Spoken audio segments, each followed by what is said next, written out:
Ah! What's wrong, baby?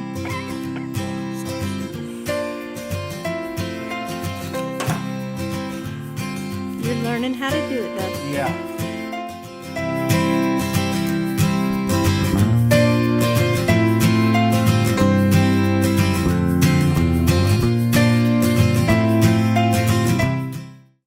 So now the fun begins.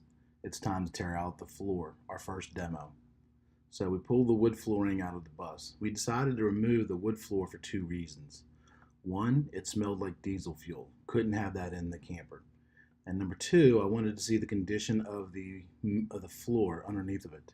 I wanted to see if there's any rust holes and or how bad was the rust. So removing the wood flooring I thought was going to be a real pain because of all the fasteners.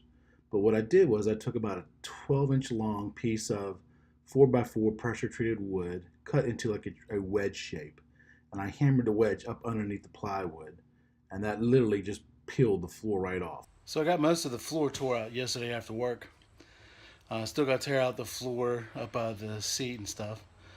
Found lots of rust, surface rust. Found some holes that were drilled for, I guess, the seats or whatever that were in here before, because the seats were already moved before I got it.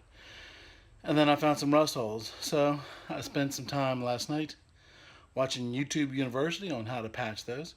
And as you can see here in just a second, what I'm going to be doing. Most of them are small holes though. Hold on, I'll show you. So it's really hard to tell in this video, but that hole's about the size of a dime. So it wasn't that big. And this is actually before I sanded the floor. And they seem to be everywhere there was a seat bolt that went through the seats down through the flooring. There were a couple larger holes, probably about 3 or 4, that's going to require welding. So that's going to need another fix.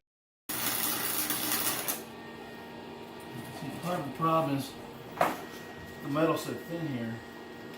I'm burning through the floor and this. Should cut that further, but I don't have the metal for it. But that's solid. Do it again. What? Do it again.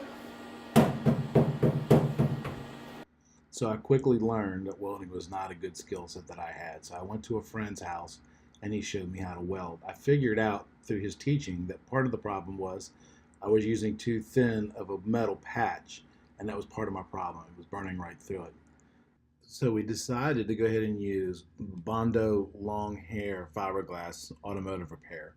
We went through 2 cans of the stuff. It set up really quick and it hardened really fast. And it was really perfect for the small holes because it literally took me 30 seconds to cover it over. So the majority of them we covered with that. And then I patched some of the larger holes.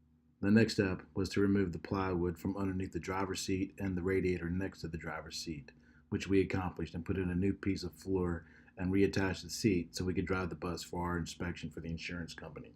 So be sure to watch the next episode where we start demoing out the ceilings.